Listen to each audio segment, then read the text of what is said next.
আমি সায়নিতা নিয়ে হাজির আপনাদের প্রিয় শো বিনোদন.com। বিনোদন.com-এর শুরুতেই রয়েছে কোথায় কি, যা সাজানো রয়েছে সদ্য ওটিটি প্ল্যাটফর্মে মুক্তি পাওয়া বাংলা ছবি পরিণীতার সাংবাদিক সম্মেলন ও আনা সুপার স্পেশালিটি মাল্টিজিমের দ্বিতীয় জন্মবার্ষিকী পালনের যাবতীয় খবর দিয়ে। পরে চোখ রাখুন আমাদের টুকরো খবরে, যেটিতে রয়েছে গুরেজ হসপিটালের স্বাধীনতা দিবস উদযাপন ও বরানগর পৌরসভার পৌর পরিষদ রামকৃষ্ণ পালের উদ্যোগে স্বাধীনতা দিবস উপলক্ষে সাংস্কৃতিক অনুষ্ঠান।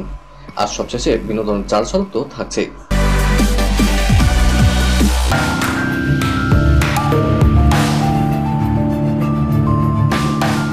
সালটা 1905।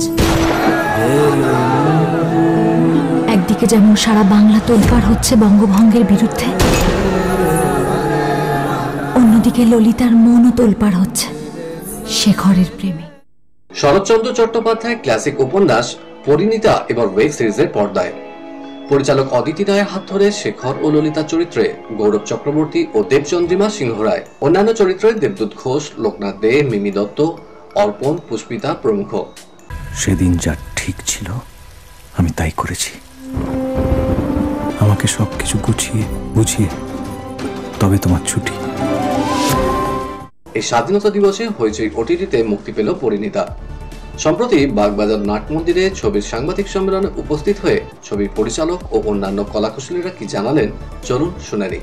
পরিবর্তন বিশেষ কিছু থাকছে না, তার কারণ আমরা শরৎচন্দ্র চট্টোপাধ্যায়ের যে কাহিনী পরিণীতা সেটা থেকেই করেছি, কারণ তার মধ্যে একটা টাইমলেস ব্যাপার আছে, তাই আমরা ট্রু টু দ্য টেক্সট থেকেই গল্পটা বলার চেষ্টা করেছি। এবং এটা একটা পিরিয়ড ড্রামা, সেই সময়ে দাঁড়িয়ে যেরকম অবস্থা ছিল সেই অবস্থাকে মাথায় রেখেই আমরা গল্পটা বুনেছি।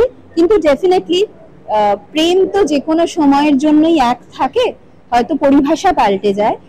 এটা সেই প্রেমেরই গল্প পরিণীতা, শেখর, ললিতা, গিরিন এদের গল্প। তো আশা রাখবো দর্শক দেখবেন এবং ভালো লাগুক খারাপ লাগুক দেখে জানাবেন অবশ্যই। আমার চরিত্র হচ্ছে নবীন রায়, যে হচ্ছে শেখর এবং অবিনাশ, মানে তাদের বাবা, যে লোকটি অসৎ একজন ব্যবসায়ী। মানে সেই সময়কার অসৎ ব্যবসায়ী, মানে ওই জমি লিখিয়ে নেওয়া, তারপর সেই জমি আত্মসাৎ করা, এইরকম একটি চরিত্র। খুবই কম সময়ের জন্য থাকে লোকটা, কিন্তু ওই একটা বিষয়কে কেন্দ্র করে সিরিজটা এগিয়ে যায়, গল্পটা এগিয়ে যায়। আমাকে শেখরের চরিত্রে অভিনয় করার সুযোগ করে দেওয়া হয়েছে, এটা আমার কাছে একটা বড় পাওয়া। এবং অফকোর্স এর আগে যে কাজগুলো হয়েছে বাংলায়, হিন্দিতে, আমার প্রায় সবকটাই দেখা এবং বইটাও পড়া একাধিকবার। তো এই আমার কাছে একটা খুব বড় পাওয়া এবং খুব আনন্দ পেয়েছি কাজটা করে। এবং বলাই বাহুল্য, ভীষণ অধীর আগ্রহে অপেক্ষা করে আছি কখন দর্শক দেখবেন এবং সকলের কেমন লাগবে সেটা জানার জন্য। পরিণীতার সঙ্গে আমি যে একটা পার্ট হতে পেরেছি, এটা একেবারেই আমার ছোটবেলার একটা নস্টালজিয়া ফিলিং তো আছেই। কারণ আমার মনে হয় আপামর বাঙালির কাছে শরৎচন্দ্র চট্টোপাধ্যায়ের পরিণীতা ভীষণ ভীষণ ভীষণ প্রিয় আর সবারই জানা। বিস্তৃতভাবে সেই সময়টাকে ধরার, যে সময়টা খুবই জ্যান্ত একটা সময়, সেই সময়ের ওই লড়াইয়ের আড়ালে কি করে প্রেম বেঁচে ছিল, সেই গল্পটাই বেরিয়ে এসেছে আমাদের পরিণীতা গল্পে। আপনাদের যদি ভালো লাগে আমার খুব ভালো লাগবে।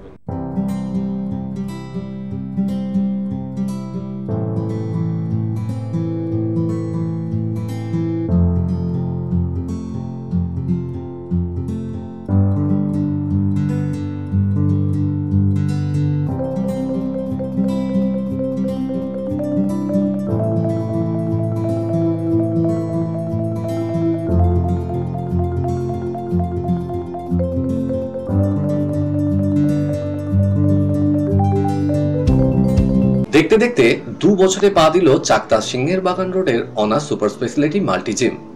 এবার কেক কেটে তারা শুধু দ্বিতীয় বছরের জন্মদিন পালন করলো না, সঙ্গে তারা আয়োজন করেছিল এক স্বেচ্ছায় রক্তদান শিবিরের। প্রায় 100 জন রক্তদান করেন চাকদা পৌরসভার চেয়ারম্যান অমলেন্দু দাস, পৌর প্রধান পরিষদ মৌমিতা ভট্টাচার্য, আইনজীবী রাখি ভট্টাচার্য, চাকদা পঞ্চায়েত সমিতির সভাপতি অশোক মণ্ডল, ব্যবসায়ী সমিতির সভাপতি মলয় দাস রায় ছাড়াও উপস্থিত ছিলেন নদিয়া জেলা পরিষদের সদস্য সুচিস্মিতা সিংহ।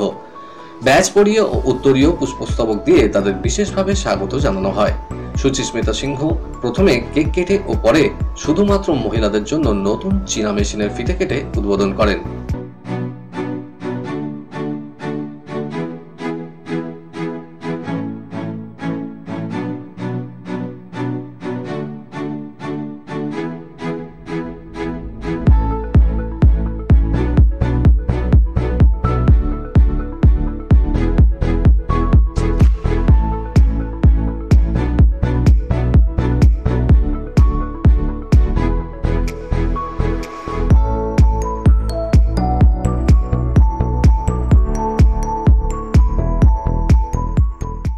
পরে জিমের কর্ণধার অরূপ শিকদার জানালেন, আজকে অনুষ্ঠানটা মূলত আমাদের জিমের জন্মদিন। সেই জন্মদিনটাকে আমরা স্বাভাবিকভাবে অন্যরকমভাবে পালন না করে রক্তদানের মাধ্যমে আমরা এই জন্মদিনটাকে পালন করি, যাতে কিছু সামাজিক কাজ হয় এবং এই রক্তদান যাতে মানুষের উপকারের আগে, সেই উদ্দেশ্য রেখেই আমাদের এই রক্তদান শিবির, আমাদের এই জিমটা তৈরি করার উদ্দেশ্যও তাই মানুষের মধ্যে যাতে জিম কালচারটাকে ফিরে আসে, মানুষ শরীরচর্চার প্রতি আগ্রহ হয়। সেই দিক দিয়ে শরীরচর্চা বলতে বডি বিল্ডিং না, বডিটাকে ফিট রাখা, এই ফিট রেখে রোগ বা অন্য ব্যাধির থেকে দূরে থাকার জন্যই আমাদের এই তৈরিটা, এবং সেই প্রয়াসে আমাদের স্টুডেন্ট ছাড়াও বাইরের সমস্তরাই আমাদের সহযোগিতা করে। 100 বছরের বেশি সময় ধরে অজস্র বাবা মা তাদের সন্তানের ভবিষ্যতের দায়িত্ব নিজের হাতে তুলে দিয়েছেন জর্জ টেলিগ্রাফের হাতে। জর্জ টেলিগ্রাফ জীবন গড়ে দেয়।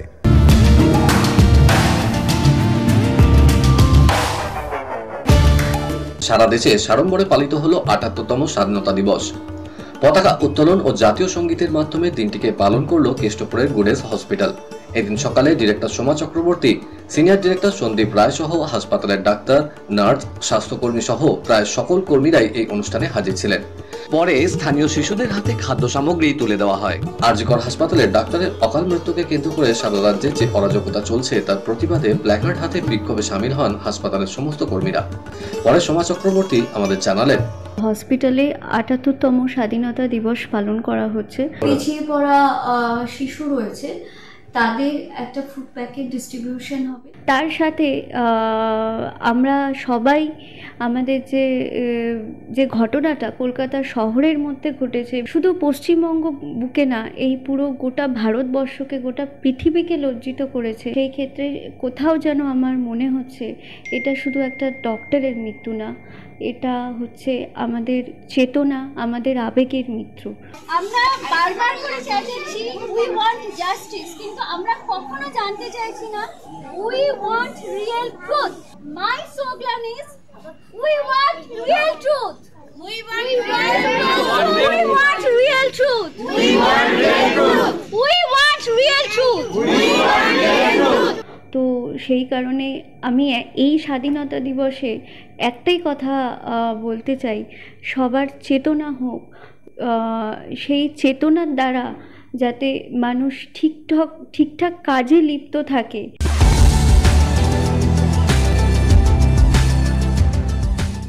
শুধু রাজনৈতিক কর্মকাণ্ডে নিজেকে নিয়োজিত করা নয়, স্থানীয় মানুষের কাছে বিনোদনমূলক অনুষ্ঠান উপহার দেওয়াতেও সমান পারদর্শী বরানগর পৌরসভার পৌর পরিষদ রামকৃষ্ণ পাল।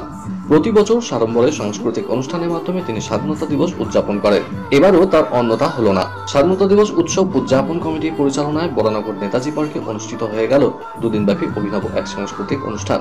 শুধু অঞ্চলের বিধায়ক বা পৌরপিতারাই নন, সমাজের বিভিন্ন ক্ষেত্রে কৃতি মানুষরা এই অনুষ্ঠান দেখতে হাজির ছিলেন। উৎসব কমিটির পক্ষ থেকে তাদেরকে ব্যাজ পরিয়ে উত্তরীয়, পুষ্পস্তবক, চারাগাছ দিয়ে স্বাগত জানানো হয়। শেষ দিনে বড় আকর্ষণ ছিল সঙ্গীত শিল্পী কৌশালী ব্যানার্জির সঙ্গীতানুষ্ঠান। নাচে গানে রীতিমতো ভরপুর হয়ে উঠেছিল দুদিনব্যাপী এবারকার এই সাংস্কৃতিক অনুষ্ঠান। আর যথারীতি অনুষ্ঠানের শেষ দিনে হাজির ছিল বিনোদন.com-এর ক্যামেরা।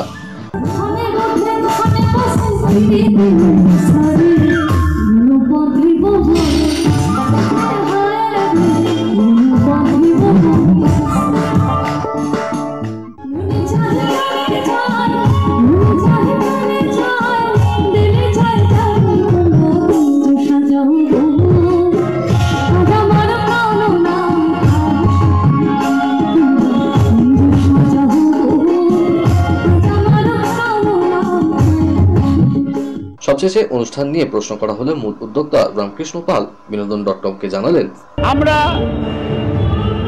এই দিনটাকে আরো পালন করি। আমাদের যারা আগামী দিনে উত্তরসূরি হবে তারা কিন্তু স্বাধীনতার বিষয় সবটা জানে না।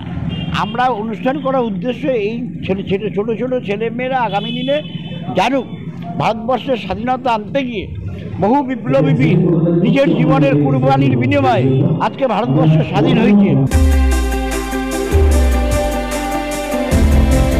দীর্ঘ অভিনয় ক্যারিয়ারে বহুমুখী পারফরমেন্সের জন্য সাম্মানিক ডক্টরেট পেলেন বলিউডের বর্ষিয়ান অভিনেত্রী শাবানা আজমি। টেকনো ইন্ডিয়া বিশ্ববিদ্যালয়ের তরফে এই সম্মান দেওয়া হয় তাকে। হাসপাতালে ভর্তি হলেন অভিনেত্রী জাহ্নবী কাপুর। খাবারের বিষক্রিয়ার কারণে মুম্বাইয়ের এক হাসপাতালে ভর্তি করা হয়েছে তাকে। অভিনেত্রীর বাবা বনি কাপুর নিজে এ খবরে সিলমোহর দিয়েছেন। ইমার্জেন্সি ছবিতে এবার প্রয়াত প্রাক্তন প্রধানমন্ত্রী ইন্দিরা গান্ধীর চরিত্রে অভিনয় করছেন কঙ্গনা রানাওয়াত। বাংলাদেশের সাম্প্রতিক পরিস্থিতি নিয়ে সরব হলেন বলিউড অভিনেত্রী হিনা খান। আজকের মতো বিনোদনের ঝাঁপি এখানেই বন্ধ করতে হচ্ছে।